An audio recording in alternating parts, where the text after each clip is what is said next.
Come on into the library.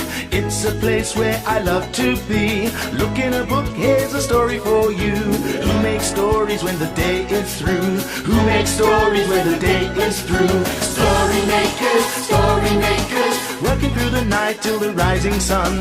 Story makers, stories are fabulous, stories are fun. Milton Wordsworth, Shelley and Jackson, working through the night till the rising sun. Story makers, stories are fabulous, stories are fun.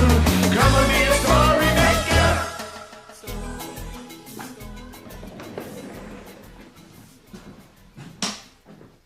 Story makers.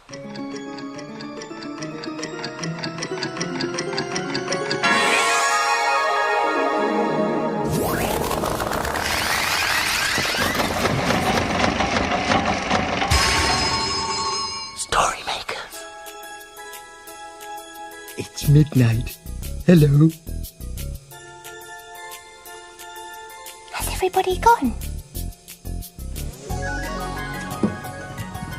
The sun is down, the stars are bright. Story makers come out at night. Milton Wordsworth, story maker and magical maestro, at your service.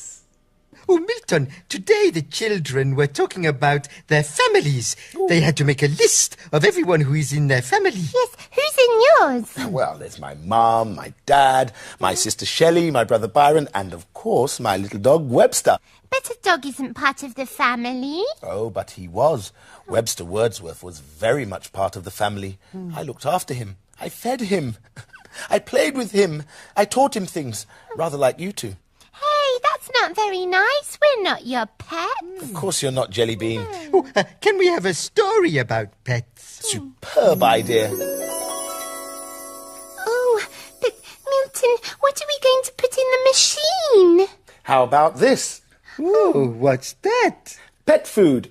Just the thing to make a pet story. If we all think very hard, it should work. You join in too. Ready? Imagine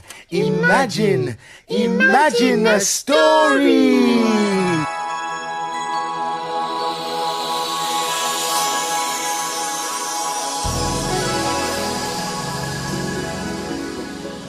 It's a playbook. And it's called Tickle My Whiskers. Belle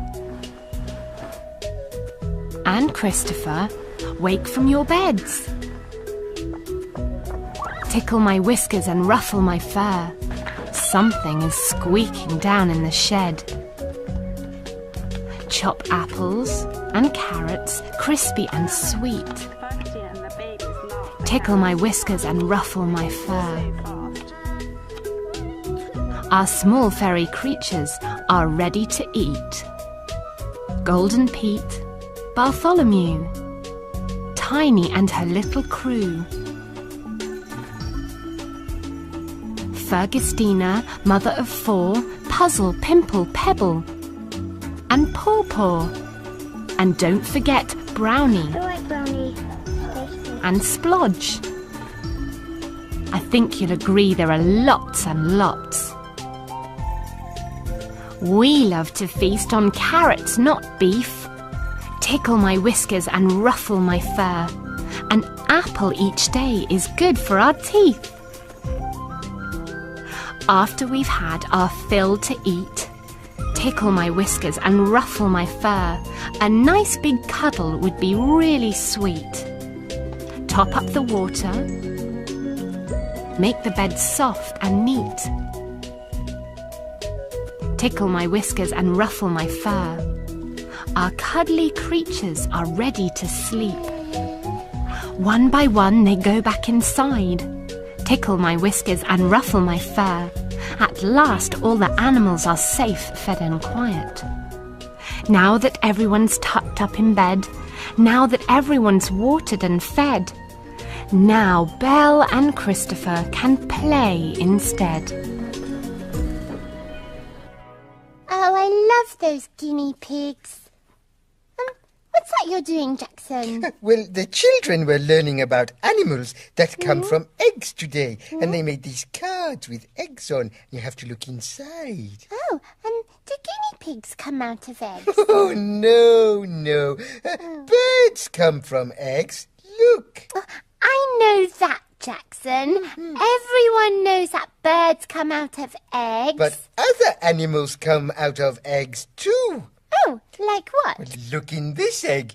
It looks like a crocodile. Oh, a crocodile come out of an egg? Really? Yes, it does. I didn't know that, but the librarian said it was true. Oh, and what about that one there? Oh, that's a snake. A snake in an egg too? Yes, but look at this egg. There's nothing in it. Oh, what shall we do with it? Put it in the story machine. Yes. Right, let's have an exciting story. Oh, that's very good.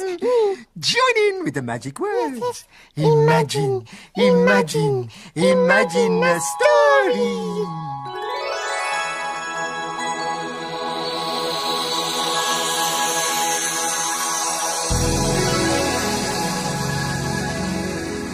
It's a Kevin the Spaceman story. And it's called Mummy. Kevin and Spanner in space to explore, seeking out planets never heard of before. The surface of the planet seemed to be curved and very slippery. Landing the rocket had been quite difficult. "Careful, Spanner," warned Kevin. "Don't slip over." Spanner didn't feel very safe. He was slipping about all over the place. He decided to slip and slide towards a patch of grass in the distance. Kevin decided it would be safer to slide along gently on his bottom. Kevin and Spanner realised that the curvy, slippery thing was a huge egg. Crack! Spanner stopped. Something was happening just in front of him on the egg. Crack! There it was again. "It seems to be cracking open," said Kevin.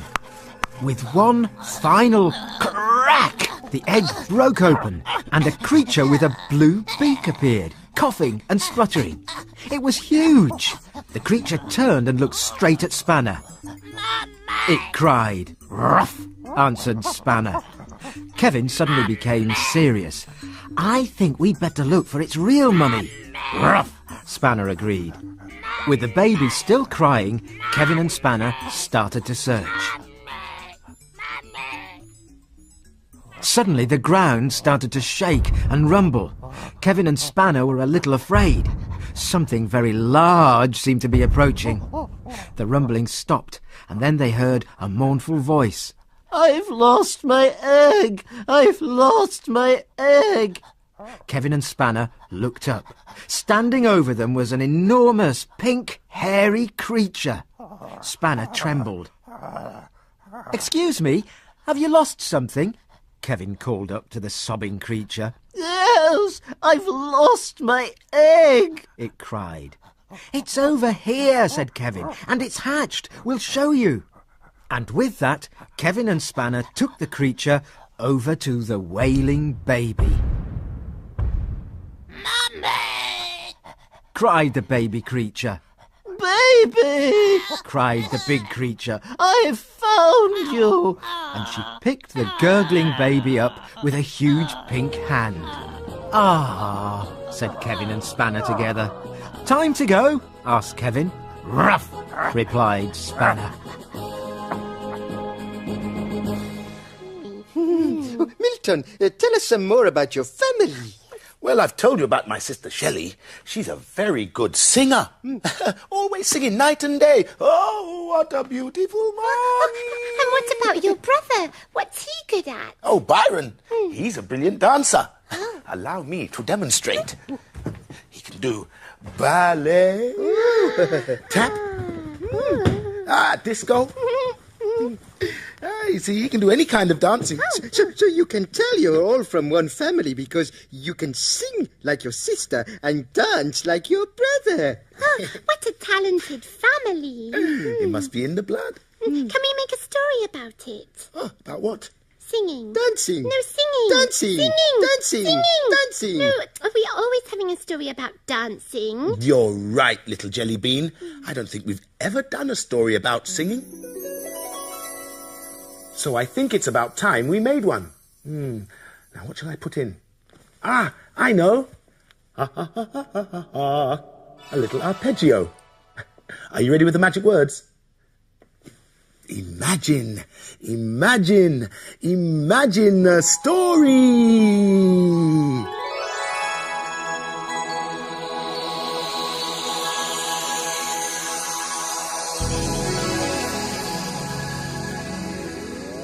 It's a blue cow story. Blue cow learns to sing. In a field not far away is a herd of cows grazing quietly. One of the cows is most unusual. Blue cow wonders about the big world beyond her field. One day, Blue cow was listening to the birds singing. I wonder what it would be like to be able to sing. She's off again, said the other cows. So, Blue cow caught the bus that stops beside her field. I'd like a ticket to somewhere I can learn to sing, please.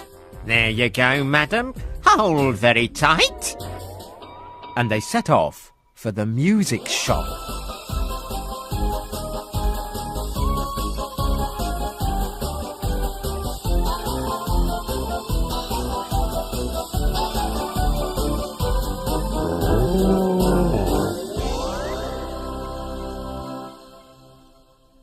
And then they arrived. Perfect, thought Blue Cow. I can buy a new voice here. The man behind the desk screwed up his face. No, love, he said. You can't buy a new voice. You have to take singing lessons to be able to sing. Well then, I'd like some lessons, please, she said.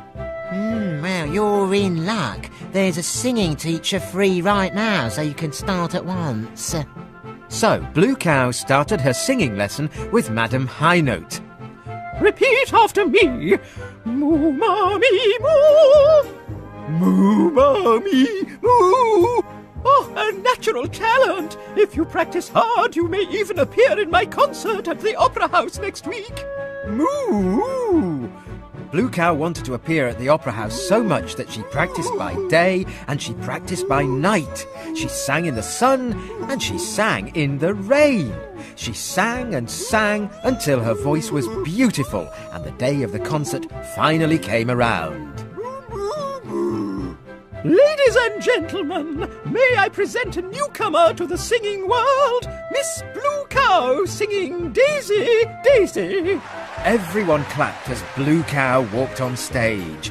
She sang in her very best voice, and she sang her heart out. At the end, the audience cheered and threw flowers, while Blue Cow took 3 curtain calls. Well, Milton, I've enjoyed learning lots about your family. Can you tell us more? I will, my little pumpkin, but another day, as it's time we were off. Oh, yes, the children will be here soon. The dawn is upon us, the morning is nigh. We've made our stories, and we bid you goodbye.